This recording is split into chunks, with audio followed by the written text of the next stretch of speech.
नमस्कार प्यारे स्टूडेंट, आप सभी का स्वागत है आपके अपने YouTube चैनल लेट्स डिस्कस में। प्यारे स्टूडेंट, जैसा कि स्क्रीन पर देख रहे हैं, आज हम डिस्कस करने जा रहे हैं क्लास 10th का विषय हमारा साइंस होगा, जो कि वर्कशीट नंबर 75 है और ये 25 जनवरी 2022 के लिए है। तो प्यारे स्टूडेंट, आज हमारा एक नया चैप्टर स्टार्ट हो रहा है, आवर एनवायरनमेंट, जो कि मोस्ट इम्पोर्टेंट है, हमारे पर्यावरण। तो इकोसिस्टम क्या होता है इसे हम अच्छे से देखेंगे, साथ साथ में हम देखेंगे प्रोड्यूसर कंज्यूमर क्या होता है, और साथ साथ में ये भी देखेंगे जो है ना डियर स्टूडेंट, जो कंज्यूमर को कितने पार्ट में डिवाइड किया गया, कंपोनेंट ऑफ इकोसिस्टम क्या, और फिर क्वेश्चन आंसर। तो चलिए स्टार्ट करते हैं। इकोसिस्टम क्या होता है? Ecosystem consist of biotic component comprising living organism and abiotic component comprising physical factors like the temperature, rainfall, wind, soil and the minerals। यानी जो इकोसिस्टम होता है जो एक दूसरे के ऊपर डिपेंड होता है, बायोटिक कंपोनेंट होता है। ठीक है, यानी कैसा कंपोनेंट होता है? बायोटिक कंपोनेंट होता है। बायोटिक कंपोनेंट का यहाँ पे आप देख सकते हैं, बायोटिक कंपोनेंट यानी कि ये प्रोड्यूसर हो सकता है, कंज्यूमर होगा, और ये डिकम्पोजर होगा। अर्थात हम कह सकते हैं जो ये फिजिकल फैक्टर के ऊपर डिपेंड करता है, जैसे कि अगर टेम्परेचर है, रेनफॉल है, विंड है, सॉइल है। तो अगर हम हिमालय क्षेत्र की बात करें तो हिमालय का जो एरिया है वहाँ पे जो है ना टेम्परेचर है भी उतना रहता है, रेनफॉल भी होता है, विंड भी होता है, सॉइल भी, और साथ साथ मिनरल्स भी होता है। तो कहने का मतलब ये जो हमारा इकोसिस्टम ग्रीन है, तो ग्रीन होने का भी बहुत सारे वजह होता है, जिसमें प्रोड्यूसर होते हैं, डिकम्पोजर होते हैं, कंपोजर होते हैं। ठीक है, तो देखिए types of ecosystem, there are two types of ecosystem. एक तो इंसान खुद बनाता है और एक नेचर खुद बनाता है। ठीक है, तो नेचुरल इकोसिस्टम क्या होता है? This ecosystem which exist in nature on its own like lake. यानी नेचुरल इकोसिस्टम क्या होता है? जिसमें नेचर जो है ना खुद अपना जो है ना सराउंड्स बनाता है। जैसे कि आप देखिए लेक हो गया, पोंड हो गया, फॉरेस्ट हो गया, ग्रासलैंड हो गया, ओशन हो गया, ये सारे जो है ना हमारा natural ecosystem. But man made ecosystem क्या होता है? आर्टिफिशियल इकोसिस्टम होता है, जो कि क्रिएट किया जाता है इंसानों के द्वारा, और इंसानों के द्वारा उसे मेंटेन किया जाता है, क्राफ्टिफाइड किया जाता है। एक्वेरियम इन द गार्डन, जैसे कि आपने देखा होगा मछली रखने का एक तरीके का जो है ना आपके पास जो बहुत सारा जो अच्छा सा टेबल पे बना हुआ मछली रखने वाला रहता है। ठीक है, तो कह सकते हैं गार्डन हो गया, आपने कितना अच्छा गार्डन बनाया, तो किसी का गार्डन होता, तो ये सब ह्यूमन मेड इकोसिस्टम है। अब इसमें आपको डियर स्टूडेंट ये समझना है सबसे पहले जो कंपोनेंट ऑफ इकोसिस्टम क्या क्या हो सकते हैं। तो अबायोटिक कंपोनेंट और बायोटिक कंपोनेंट ये मिला करके हमारा इकोसिस्टम बनता है।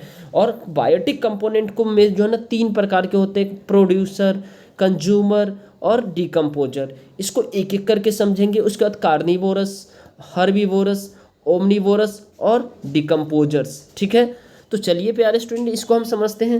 सबसे पहले बायोटिक कंपोनेंट समझते हैं। बायोटिक कंपोनेंट क्या होता है? All the living component such as the plant, animal, bacteria, fungi form the biotic component. ये सारे क्या बनाता है? Biotic component. जबकि अबायोटिक कंपोनेंट क्या बनाता है? All the non living component such as the air, water, land, light, temperature from the abiotic component. तो कह सकते हैं बायोटिक कंपोनेंट क्या होता है? जो बायोटिक कंपोनेंट होता है, जैसे प्लांट हो गया, एनिमल हो गया, बैक्टीरिया हो गया, फंजाई हो गया, ये बायोटिक कंपोनेंट है। जबकि अबायोटिक कंपोनेंट जैसे लैंड हो गया, ठीक है, वाटर हो गया, एयर हो गया, लाइट हो गया, ठीक है, टेम्परेचर हो गया। तो आप समझ सकते हैं एक तरीके का लिविंग जो बायोटिक है, एक नॉन लिविंग की तरह जो होता है ना वो अबायोटिक हो जाता है। राइट, अब आपको प्यारे स्टूडेंट यहाँ पे ये समझना है, जो ये मोस्ट इम्पोर्टेंट हमारा ये टॉपिक है। On the basis of nutrition biotic component are divided into, यानी 3 प्रकार में डिवाइड होता है, प्रोड्यूसर, कंज्यूमर और डिकम्पोजर। ठीक है, प्रोड्यूसर क्या होता है? The organism can produce their own food using abiotic, यानी प्रोड्यूसर होता है जो खुद का फूड खुद से बनाता है और फोटोसिंथेसिस प्रोसेस से बनाता है। जैसे जितने भी हमारे ग्रीन प्लांट दिख रहे हैं हमारे आसपास में, सारे क्या है डियर स्टूडेंट? प्रोड्यूसर है। राइट, और ब्लू ग्रीन एल्गा। अब देखिए कंज्यूमर क्या होता है? Consumer the organism which dependent on the producer, यानी जो प्रोड्यूसर पे डिपेंड है। जैसे हम एनिमल है तो हम किस पे डिपेंड है? प्रोड्यूसर पे डिपेंड है। ठीक है, यानी हम पेड़ पौधे के ऊपर डिपेंड है, हम कृषि के ऊपर डिपेंड है। ठीक है, डिपेंडेंट है, ठीक है। तो ये खुद का फूड नहीं बनाता, ये दूसरे का बनाया हो, दूसरे के ऊपर निर्भर होकर के अपना जीवन यापन करते हैं, ठीक है। तो ये कहलाते हैं कंज्यूमर और हेट्रोट्रॉप्स, जैसे ऑल एनिमल इंक्लूडिंग ह्यूमन। अब देखिए इसी में आपको ये समझना बहुत जरूरी है डियर स्टूडेंट, ये डिकम्पोजर्स क्या होता है। तो the organism which decompose the dead plant, यानी जो मरे हुए जो प्लांट होता है ना, डिकम्पोज हो जाता है, मिट्टी के अंदर दब जाता है, एंड द एनिमल्स वगैरह मर के जो दब जाता है, ये हेल्प करता है replenishment of the natural resources, और फिर से ये नेचुरल रिसोर्स बनने में ये मदद करता है, जैसे बैक्टीरिया हो गया, फंजाई हो गया, ठीक है। तो आई होप कि आपको ये भी समझ में आ गया। अब प्यारे स्टूडेंट ये आपको देखना है, ये बहुत इंपॉर्टेंट है। Consumer are further divided into the many parts. First of all herbivores क्या होता है, the animals which eat green plant, यानी वो एनिमल जो ग्रीन प्लांट को ईट करता है, खाता है, ओनली एज देयर फूड के, they are also called the primary consumer, यानी कि हर्बीवोरस को प्राइमरी कंज्यूमर भी कहा जाता है। जैसे काव हो गया है, डियर हो गया है, रैबिट हो गया है, बफेलो हो गया है, ये सारे क्या है, प्राइमरी कंज्यूमर है। जबकि कार्निवोरस क्या होता है, these animals are flesh eaters, यानी ये क्या करते हैं, मांस वगैरह खाते हैं, आर कॉल्ड कार्निवोरस, जिसको हम सेकेंडरी कंज्यूमर भी कहते हैं, जैसे टाइगर हो गया, क्रोकोडाइल हो गया, ठीक है, लॉयन हो गया। आई होप कि आपको समझ में आ गया। ओमनीवोरस क्या होता है dear student, the animals which eat both plant and animal, यानी हम दोनों प्लांट और एनिमल दोनों को खाते हैं, यानी ह्यूमन बीइंग प्लांट और एनिमल दोनों को खाते हैं, वो ओमनीवोरस होते हैं, ठीक है। जबकि पैरासाइटिक क्या होता है, the animal who live on the body of the host and the take the food from the without killing, यानी वो जो है ना रहता है बॉडी ऑफ होस्ट पर, यानी किसी जैसे कि आप एक बगुला समझिए, बगुले के ऊपर जो है ना, और एक अगर भैंस को देखिए तो उसके ऊपर जो है ना कुछ कीड़े वगैरह होते तो बगुला खाता है, तो उसका भी जो है ना भैंस के ऊपर, भैंस को भी सुरक्षा मिलता है और बगुला का भी पेट भर जाता है, ठीक है। जैसे लीस, कॉस्क्यूटा, ये सारे होते हैं पैरासाइटिक, ठीक है। अब इसमें बेहद ही आसान से 5 प्रश्न दिए गए हैं डियर स्टूडेंट, ये सारे बहुत ही इजी प्रश्न हैं, इस सभी का एक एक करके मैं सॉल्यूशन देता हूँ। आइए चलिए यहाँ देख पा रहे हैं क्वेश्चन नंबर, यहाँ पे आपका जो है ना डियर स्टूडेंट एक एक करके मैं इसको सॉल्व कर। Explain the term producer consumer decomposer, give the example. इसका प्रोड्यूसर कंज्यूमर, चलिए तो देखिए यहाँ प्रोड्यूसर हमने बताया the organism can produce their own food, यानी प्रोड्यूसर होता है जो खुद अपना भोजन खुद बनाता है, जिसको अबायोटिक कंपोनेंट कहते हैं, और वो भोजन अपना फोटोसिंथेसिस प्रोसेस से बनाता है, और फोटोसिंथेसिस में प्रेजेंस ऑफ सनलाइट और वाटर मिनरल लेता है रूट से, ठीक है, और जो है ना सनलाइट की प्रेजेंस में जो है ना क्लोरोफिल में, और वो अपना क्या करता है, भोजन प्रिपेयर करता है, वो प्रोड्यूसर कहलाता है। जैसे ऑल ग्रीन प्लांट है, ठीक है। आई होप प्यारे स्टूडेंट ये सारे आपको समझ में आ गया। ग्रीन एल्गा भी है इसी में।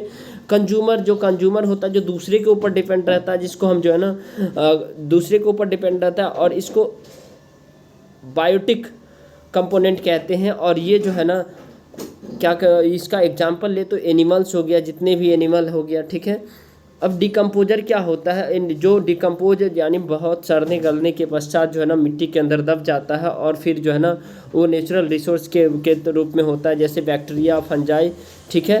तो ये डिकम्पोजर होता है। आई होप कि आपको ये समझ में आ गया। नेक्स्ट क्वेश्चन है, why plant are called the producer. The plant are known as the producer because they prepared their food own food by the process of photosynthesis, यानी वो खुद अपना भोजन खुद प्रोसेस बनाता है, इसी लेकर के इसको प्रोड्यूसर कहा गया, ठीक है। डियर स्टूडेंट, इस वीडियो को जरूर लाइक करें, चैनल पे नए हैं तो चैनल को सब्सक्राइब करें, और वीडियो को शेयर जरूर कर दें, क्योंकि इस तरह का अपडेट आपको मिलता रहेगा। और चैनल का टेलीग्राम का लिंक डिस्क्रिप्शन बॉक्स में, वहाँ से आप ज्वाइन हो लीजिए ताकि आपको लेटेस्ट अपडेट मिलता रहे, ठीक है। चलिए, what is the difference between the natural and artificial ecosystem. तो नेचुरल इकोसिस्टम जो होता है डियर स्टूडेंट, जैसे हमने बताया, जो नेचर खुद अपने बनाता है, जैसे लेक, पोंड, फॉरेस्ट, ग्रासलैंड, ठीक है। तो इक्वेटोरियल रीजन का जितना भी जो है ना मतलब एरिया है, वो सारे नेचुरल इकोसिस्टम है। जबकि मैन मेड इकोसिस्टम, जैसे आपने पार्क बना लिया, गार्डन बना लिया, ठीक है, मछली को रखने वाला जो है ना बना लिया, ठीक है, तो ये मैन मेड होता है, आर्टिफिशियल इकोसिस्टम होता है, ठीक है, जिसको मेंटेन किया जाता है इंसानों के द्वारा, क्रॉप्टिफाइड किया जाता है एक्वेरियम को। क्वेश्चन नंबर नेक्स्ट है dear student, what are the parasitic the animals who live on the body of the host and the take food from the without killing. वो पैरासाइटिक जैसे लीस और कशकुटा होता है, right. अब dear student ये last question है, what is the role of the decomposer play a critical role in the flow of the energy through an ecosystem. They break apart dead organism into the simpler inorganic material making the nutrients available to primary producer. इसलिए करके ये काफ़ी important होता है, ठीक है dear student. तो I hope आपको ये समझ में आ गया डियर स्टूडेंट। इस वीडियो को जरूर लाइक कीजिए, छोटा सा कमेंट करके बताइए कैसा लगा, और इस चैनल पर नए हैं तो चैनल को सब्सक्राइब करके वीडियो को शेयर कर दीजिए, ठीक है। और टेलीग्राम का लिंक डिस्क्रिप्शन बॉक्स में, वहां से आप ज्वाइन हो लीजिए ताकि जो भी अपडेट आता रहे मैं आप तक पहुंचाता रहूं, ठीक है, इंपॉर्टेंट अपडेट। चलिए bye bye, take care, have a nice.